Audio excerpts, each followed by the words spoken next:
selalu berhubungan. Jadi kalau demand-nya nggak meningkat, biasanya investasinya tuh nggak signifikan ya. Kecuali kalau kita bicara investasi itu bicara orientasi ekspor. Sedangkan permintaan dunia kan sedang turun.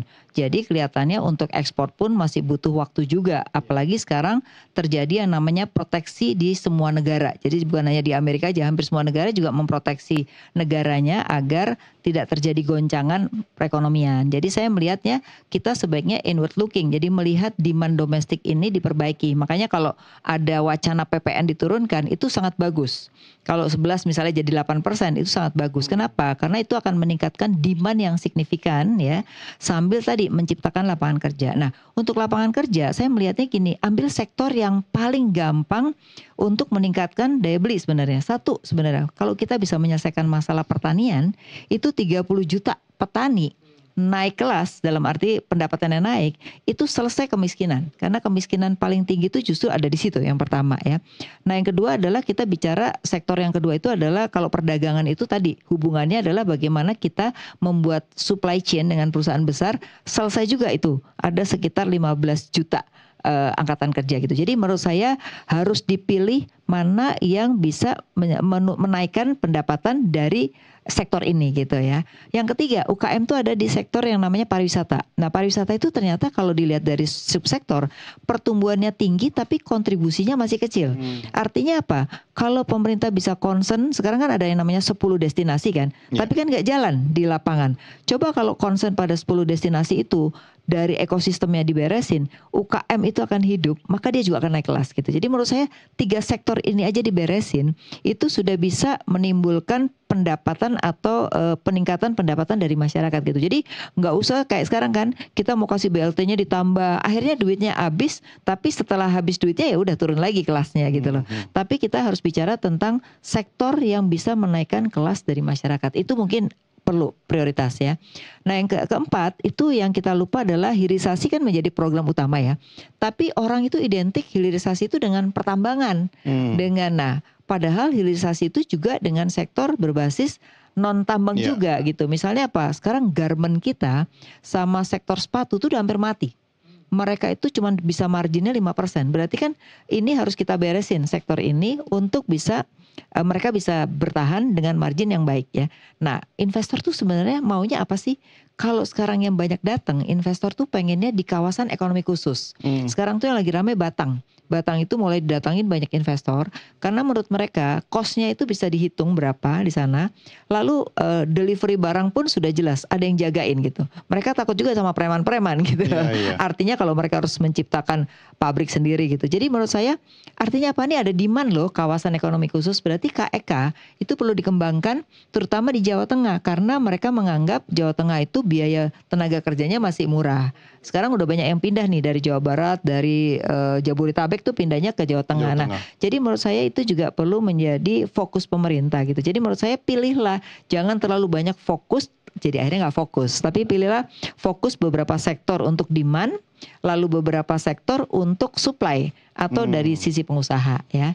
Nah ini yang saya rasa perlu dilakukan oleh pemerintah. Lalu kalau tadi Bapak mengatakan bahwa kekurangannya adalah bagaimana izin-izin yang sudah ada itu diimplementasi. Betul sekali Pak.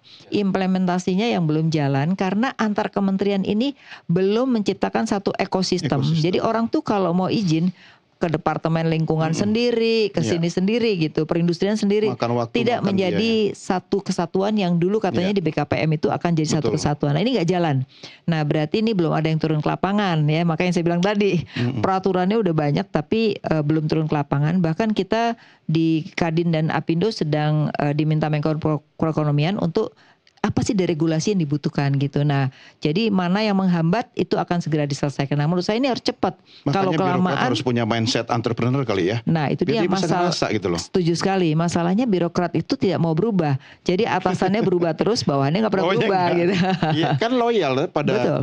Harus dirubah, KPI-nya harus mulai dirubah. Jadi Kementerian Pemberdayaan Aparatur nih mulai juga harus merubah sistem insentif kepada ASN supaya juga birokrasi itu jalan. Sekarang ini birokrasi nggak ada yang jalan. Iya. Ini Prof, yang seperti ini nih yang harus dikomunikasikan dengan bahasa publik. Betul. Bukan sekedar bahasa istana. Iya. Bagaimana kemudian mengkonversi semua itu dengan bahasa-bahasa yang mudah.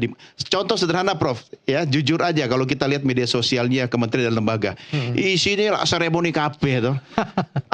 Apa pentingnya buat publik, gitu kan? Apa manfaatnya? Mungkin itu satu hal yang dianggap sesuatu yang biasa, tapi bagi masyarakat itu harus ada perubahan. Komentar Anda, Prof? Yang pertama begini, nyambung dengan Bu Afi dan Pak Nurdin tadi ya. Komunikasi itu butuh leadership, butuh kepemimpinan. Pak Prabowo itu sudah menjalankan. Jadi banyak pola-pola direksional Pak Prabowo. Kan tinggal lanjuti sebenarnya. Melanjutkan apa yang dilakukan Pak Prabowo, kemudian tunjukkan gitu ya. Itu satu. Terus yang kedua, komunikasi itu juga selain leadership ada sistemnya. Nah, sistem ini itu kan juga perlu dibangun di dalam ya keseluruhan organisasi pemerintah tadi.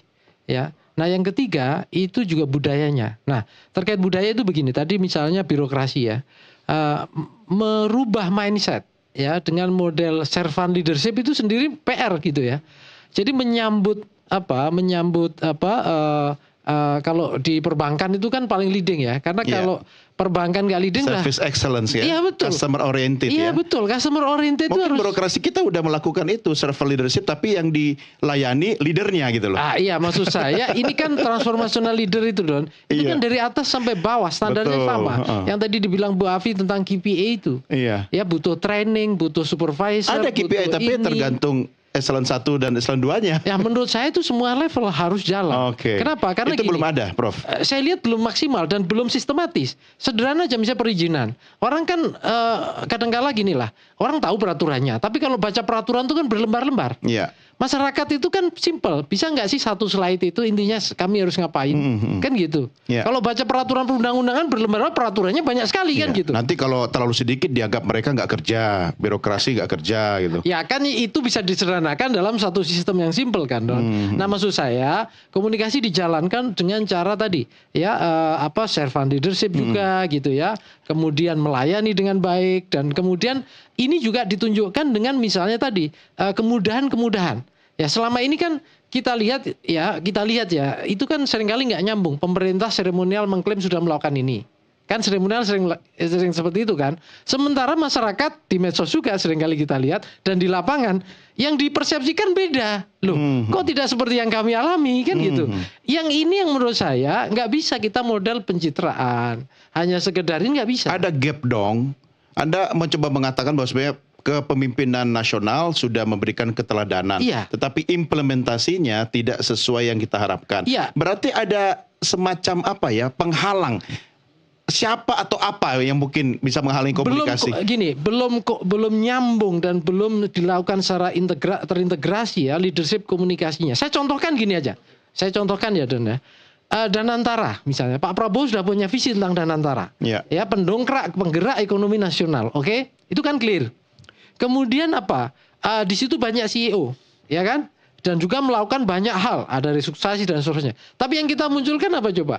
Ada justru keluhan kan, ini kok masih di bawah sudah diatur, kira-kira gitu. Yang ini, ya kan kita dengar itu kan gitu.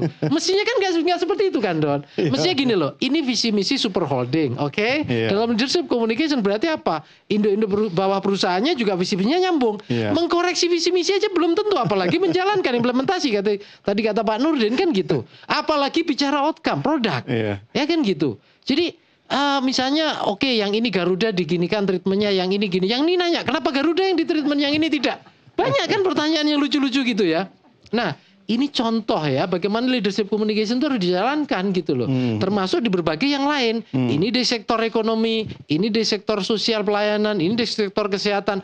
Bayangkan kalau masyarakat itu dapat gambaran. Ini loh produk nyata yang hasil kerja para pembantu presiden yang sudah disampaikan dijalankan di masyarakat. Jadi bukan hanya sekedar istilahnya makan bergizi-gizi saja. Enggak, yang lain saya kira juga jalan. Kan gitu. sudah ada kantor komunikasi, badan komunikasi pemerintah sekarang. Badan loh levelnya. Jadi harusnya udah lebih bagus dong. Iya, tapi ya mohon maaf Mas Pak Angga ya. Pak Angga kan masih jarang ngomong juga ke publik kan gitu. Emang harus banyak ngomong gitu. Ya enggak, maksud saya gini, paling tidak ada dari apa? Ya saya tidak tahu sistem kerjanya ya, Mas Doni ya. Apakah komunikasi pemerintah ini, badan ini, dia itu mengorkestrasi di belakang layar, di belakang panggung, atau dia harus mendeliver, kan kita tidak tahu. Memang selama ini yang jadi juru bicara. betul, yang selama ini kita tahu, yang berbicara langsung menyampaikan penjelasan itu satu Pak Mensesnek, kedua para menteri kalau habis rapat dan seterusnya, gitu kan. Yang ketiga para menteri ketika di lapangan juga. Nah yang keempat termasuk KSP. Yang kita lihat juga beberapa Sekap juga juga. Nah, maksud saya adalah ini kan pecahan-pecahan informasi yang seringkali di masyarakat menjadi susah paham, gitu loh. Jadi gini, terbukti gini lah kira-kira. Gap ini terjadi, kita bisa lihatnya gini.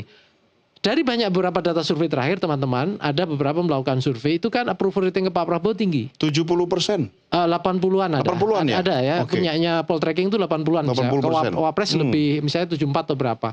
Tetapi menteri, kita lihat, kan sangat kecil sekali. Jomplang ya? Jomplang sekali. Padahal mereka bagian dari perahu yang sama. Betul. Padahal yang ideal, oke lah jomplang. Yang visible itu presiden, tidak ada visi misi menteri, yang ada visi misi presiden. Oke, tingginya segitu. Tapi menteri kan juga muncul kan. Meskipun tidak merata, ada kementerian yang masyarakat susah paham. Karena apa? Stakeholdernya internasional, misalnya Menlu, ya kan?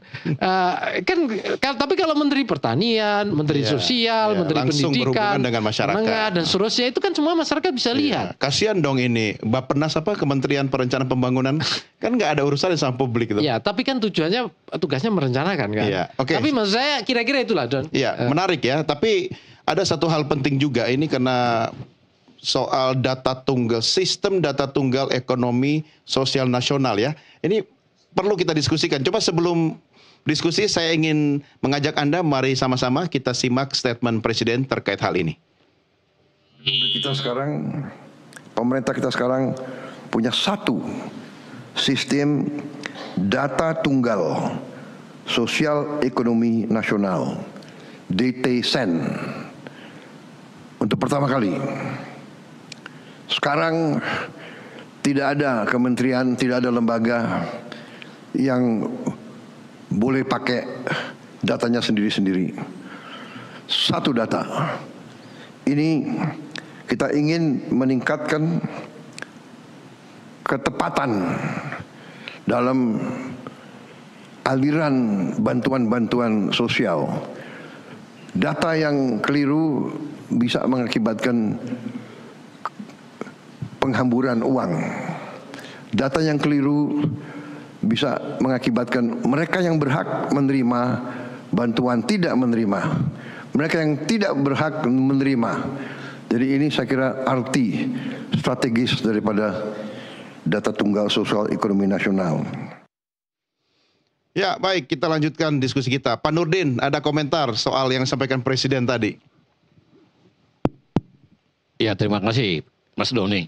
Jadi gini, dari dulu ini sebenarnya sudah ada rencana single map solution itu ya.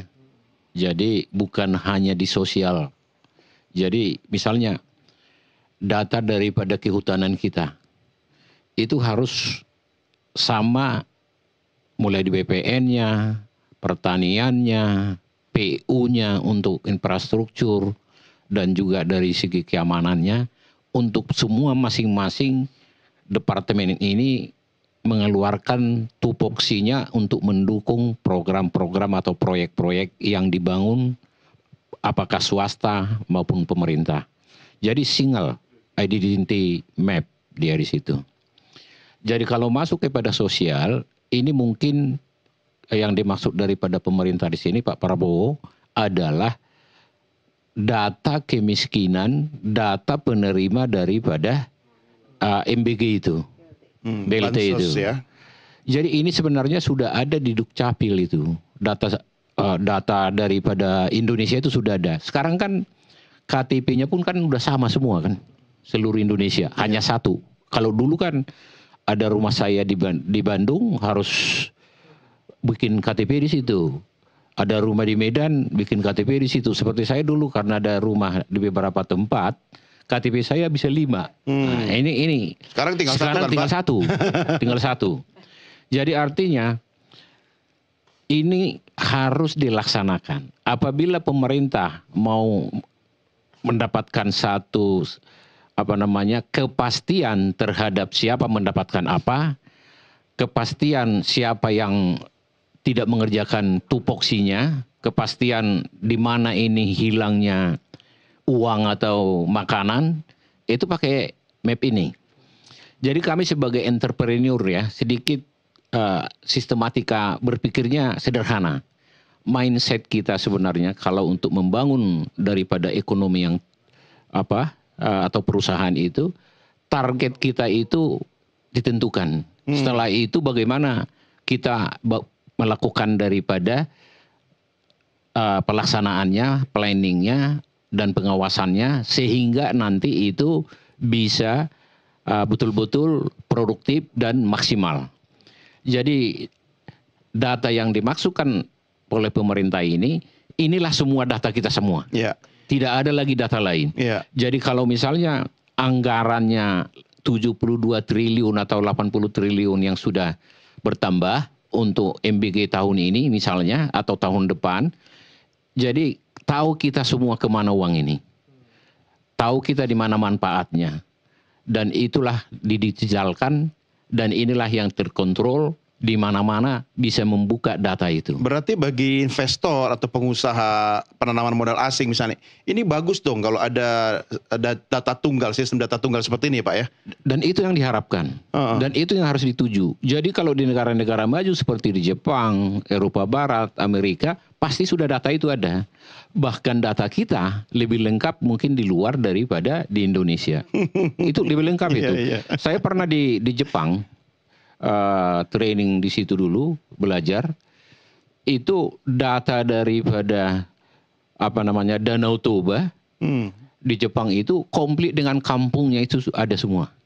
Sampai dengan desanya, di mana orang-orangnya, di mana pencarian orangnya mereka. Itu di Jepang ya? Di Jepang ada. Jadi gambarnya juga ada. Hutannya pun, marga-marganya pun komplit di situ. Oh. Jadi sebelum mereka masuk ke investasi itu, data ini yang mereka pakai sehingga strategi yang mereka terapkan itu tepat sasaran untuk mencapai produktivitas yang maksimal. Seperti apa yang dikatakan Ibu Apiliani tadi. Jadi bagaimana meningkatkan produktivitas bangsa itu berarti kita harus melihat daripada bangsa lain seperti apa. Kalau produktivitas kita misalnya cuman paling rendah, ya tentunya kemampuan bangsa kita yang paling rendah. Tetapi kemampuan daripada bangsa kita itu sebenarnya lebih baik dari bangsa lain, cuman tidak didukung dengan data, tidak didukung dengan pendidikan dan strategi-strategi yang dilakukan. Inilah yang dikatakan beliau ini tadi, bagaimana komunikasi daripada para menteri atau stakeholder lainnya.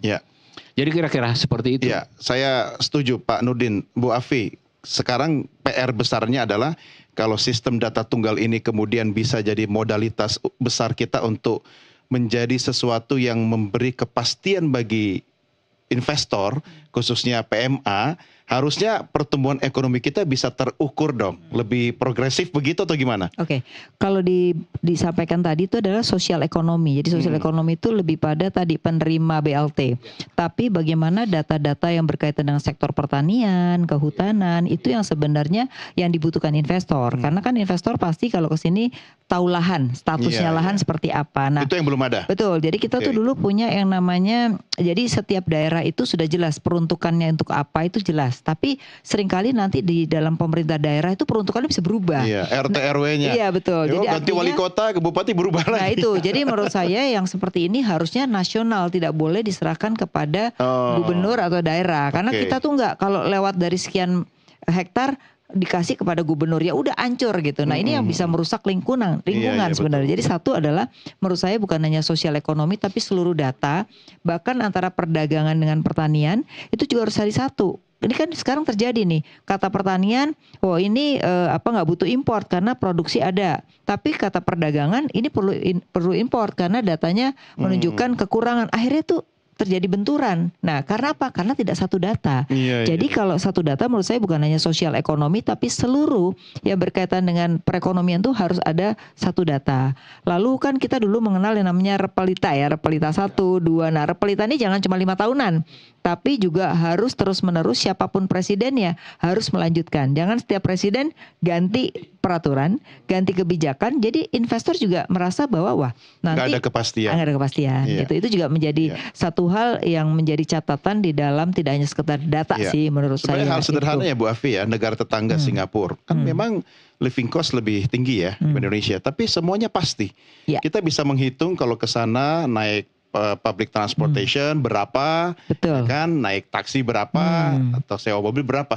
Jadi kita bawa uang berapa, Sudah habis tahu. udah tahu. Benar. Kalau di sini kan yang pasti adalah Nah tidak itu benar pasti. sekali investor. Jadi gini, kalau di beberapa negara termasuk Vietnam ya, orang investor mau masuk tuh udah tahu bidangnya apa, dia invest tuh minimal berapa, hasilnya apa. Jadi mereka itu nggak perlu bawa proposal, tapi Betul. sudah tahu di mana tempatnya, berapa bawa uang, hasilnya apa. Nah kita tinggal di tempatnya aja belum tentu di mana gitu ya. Lalu kemudian berapa kosnya juga nggak jelas. Karena sekarang kayak masalah lingkungan aja, itu orang cuci tangan buat karyawan itu izin lingkungannya berbeda dengan izin buang limbah daripada produksi misalnya. Kenapa sih nggak jadi satu aja gitu? Kan udah tahu kalau mau bikin industri sesuatu, lingkungan apa aja yang perlu dilakukan gitu. Ego Jadi sektoral ya. betul. Jadi akhirnya dalam satu departemen aja bisa banyak izin, coba bayangin. Apalagi dengan departemen yang lain. Nah ini banyak diomongin sampai saya tuh capek ngomongnya. Kenapa? Karena ngomongin terus tapi nggak ada hasilnya kan gitu ya. Ya sebagai pengamat capek juga sih gitu ya. Nah jadi artinya menurut saya sekarang ini kita mesti contoh ya. Saya tidak mengatakan Pak Purbaya ini sesuatu yang perlu contoh ya. Tapi dia ke lapangan itu ternyata membuat orang terkaget-kaget. Itu merubah perilaku orang seketika. Nah itu bagus. Jadi ternyata kita butuh tuh orang-orang yang turun ke lapangan, memberikan efek jerak terhadap orang-orang yang selama ini melakukan hal-hal yang buruk gitu ya. Itu merusak gaya birokrasi selama ini dong ya. Ya emang harus dirusak.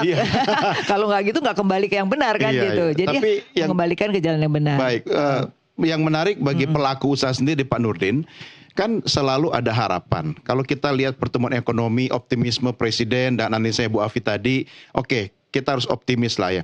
Tapi soal Indonesia posisinya di kawasan ASEAN, kita masih lebih baik misalnya. Bagi entrepreneur sendiri, kira-kira itu memberikan harapan jangka panjang nggak? Paling tidak begini, investasi itu kan tidak hanya bicara 1 tahun, 2 tahun. Oh, saya bisa investasi lebih lama dari masa periode kepresidenan gitu. Karena adanya harapan. Meski saya tidak mau bilang kepastian gitu. Gimana Pak? Ya, saya kira gini ya. Kalau harapan kita sangat. Kenapa? Sumber daya alam kita kaya. Yang kedua, masyarakat kita, penduduk kita 280 juta. Jadi seperti yang dibilang daripada Ibu Bu Afi? Ibu apa tadi? Api? Bu Afiliani. Afiliani. Itu bagaimana kita bisa melakukan daripada peningkatan itu produktivitas. Jadi kuncinya di produktivitas sebenarnya. Jadi kalau bersaing satu bangsa, pasti yang daya saingkan adalah produknya dan produktivitas yang mereka lakukan. Jadi kedua bangsa bisa bersinergi, bersaing atau berinteraksi atau berdagang apabila bangsa-bangsa itu mempunyai produk unggulan yang berdaya saing di pasar global. Tanpa itu tidak ada daya saing. Jadi kelihatan dari sana. Jadi kalau produk kita nanti hilirisasi ini bukan hanya tambang ya, termasuk juga produk-produk pertanian, perikanan dan lain sebagainya, tekstil, itu didaya saingkan dengan luar. Harapan kita itu kita akan menjadi negara yang paling kaya di Asia. Karena sumber daya alam kita sangat besar. Nah sekarang bagaimana kita bisa melihat peningkatan daripada produktivitas melalui pendidikan, law enforcement. Dibuktikan aja dulu law enforcement. Misalnya yang balelo-balelo itu diberikan hukuman yang setimpal. Tidak akan dicontoh orang lagi untuk korupsi. Ya. Misalnya. Ya. Itu apanya lah itu paling kurang nyamannya. Tetapi kita kurang nyaman 1 hari, tapi kita jadi raja sekian tahun. Kan kira-kira begitu. Jadi kita harimau 1 hari lebih bagus daripada kucing atau selamanya. Kan begitu. Jadi tinggal mindset kita perbaiki. Sebagai entrepreneur saya menyatakan kekayaan kita ini belum tergali. Kalaupun yang sudah digali oleh bangsa-bangsa lain. Itulah yang dikeluhkan daripada Pak Prabowo, makanya hilirisasi selalu didengung-dengungkan. Tetapi tanpa hilirisasi pun, artinya dengan memaksimalkan pertanian, seperti apa yang dikatakan Ibu Api, pertanian, perikanan, dan lain sebagainya. Karena rakyat kita itu kan di desa itu produktivitasnya masih sangat rendah. Bayangkan aja dulu produktivitas per hektar tanah kita dibandingkan dengan produktivitas per hektar di Thailand maupun di Vietnam, berapa kali lipat kita. Tingkatkan dong itu dulu. Iya. Itu jelas di depan mata. Produktivitas itu kan. Iya. Jadi kalau sebagai entrepreneur, tingkatkan produktivitas daripada yang sudah ada, bangun lagi yang baru untuk meningkatkannya. Oke. Itu. Ya. Apa yang sudah terbangun, pertanian tingkatkan itu. Daya saing kita jadi besar. Kan gitu. Itu konkretnya ya. Konkretnya seperti itu. Bapak-bapak, Ibu, saya harus closing. Tapi saya berikan kesempatan Anda memberikan pernyataan penutup. Termasuk ke Prof. Nyarwi dulu soal ini 1 tahun pertama. Kita belajar, dalam tanda petik, belajar berkomunikasi. Jangan sampai komunikasi publik, komunikasi politik di tahun berikutnya masalah yang sama, lagu lama tapi dengan aransemen baru. Catatan Anda, singkat. Iya, beberapa poin ya, Don ya. Yang pertama, komunikasi publik presiden itu sudah bagus. Oke. Yang perlu diperbaiki saya kira adalah sistem yang menopang kinerja pemerintahan Pak Presiden hari ini. Misalnya lembaga-lembaga ya, itu perlu dimaksimalkan. Sinergis maksud saya, KSP dan yang lain-lain, Badan Komunikasi Pemerintah, termasuk para menteri, cara berkomunikasinya. Nah, yang lebih terpenting lagi menurut saya, ini nggak hanya bicara pada level elit saja ya Don ya. Karena pemerintahan itu terdekat sampai ke masyarakat loh ya, tidak hanya pada level elit. Nah, ini membutuhkan budaya dan mindset. Apa itu kira-kira? Tadi saya setuju dengan Bu Afi dan juga Pak Nurdin, aspirasi apa yang disampaikan. Sebenarnya untuk mendorong masyarakat juga optimis, konsumsi dan ekonomi tumbuh, investasi bagus, itu kan pemerintah harus dan semua aparat birokrasi semuanya market friendly dan market oriented. Bukan kita kemudian pro pasar sepenuhnya, tidak, gitu loh. Tapi melayani gitu ya, membuka, memfasilitasi gitu ya, secara bagus, menyemangati dan seterusnya. Jadi yang model market oriented governance dan government ini menurut saya itu harus mewarnai dalam proses komunikasi dengan mindset servant leadership tadi. Mulai sekarang? Iya dong. Atau di generasi yang berikutnya? Enggak, saya kira jangan nunggu-nunggu. Kan gitu. Kita maunya Indonesia emas loh Don. Kan gitu. Jadi kalau nunggu nanti ya jadi kucing selamanya kata Pak Nur. Kan gitu. Iya. Kita maunya jadi harimau katanya itu. Iya, baik, menarik. Singkat Bu Afi. Oke, saya sih masih optimis asal pemerintah satu mau mendengar ya. Yang kedua juga tadi buat masyarakat butuh apa, itulah yang disediakan ya. Artinya bukan disediakan semua BLT aja enggak, tapi bagaimana memfasilitasi pelayanan publik agar masyarakat itu bisa mandiri, itu penting. Lalu sektor swasta itu juga menjadi bagian loh dari negara ini. Jadi juga harus diberikan ruang. Jangan semuanya seolah-olah BUMN semua yang akan nangani itu nggak akan mampu untuk melakukan itu. Oleh karena itu jadikanlah swasta sebagai mitra strategis untuk terus menjalankan pembangunan negara ini. Mitra strategis ya, jangan strategis, jadi pihak yang diperas terus-terusan ya. Setuju banget, setuju. Pak Nurdin, singkat 30 detik, saya kasih kesempatan buat Anda. Optimismenya seperti apa sebagai pengusaha? Ya, optimisme saya sebagai pengusaha bahwa jangan ada dusta di antara kita. Asik. Artinya di tiap kementerian sinergi dengan kementerian lainnya, fokus untuk satu tujuan. Ya. Dan semuanya melihat daripada kepentingan bangsa, kepentingan masyarakat. dan melakukan daripada pembenahan-pembenahan untuk bisa meningkatkan produktivitas bangsa. Oke. Mulai dari pendidikan, fasilitasnya, Ya. research and development-nya itu harus Betul. ditingkatkan. Karena teknologi kita harus kita miliki sendiri, bukan relokasi industri lain ke sini. Ya. Udah pengalaman kita sudah berapa kali relokasi itu, setelah tidak menguntungkan lagi, mereka lari Iya. lagi. Jadi itu hanya sementara saja Iya. relokasi itu. Ya. Oke. Jadi kalau kita harus memiliki teknologi, Iya. baru kalau seperti itu kita bisa menjadi nomor 1 mungkin di Asia, di 2060 atau 2000 selanjutnya. Oke. Ya, Itu, baik. seperti Saya itu. suka Pak Nurdin milih lagunya Jangan Ada Dusta di Antara Kita. Karena kalau Pak Nurdin pilih lagunya Trio Ambisi, jangan sampai 3 kali. Di tahun ketiga baru kita bahas ini, Pak. Pak Nurdin terima kasih, Prof Nyarwi terima kasih, Bu Afi terima kasih. 1 tahun Asa Cita Prabowo Gibran kita akhiri sampai di sini. Kita akan kembali mengikuti beragam berita lainnya dalam NTV Prime. Saya Doni Regeza, terima kasih. Sampai jumpa.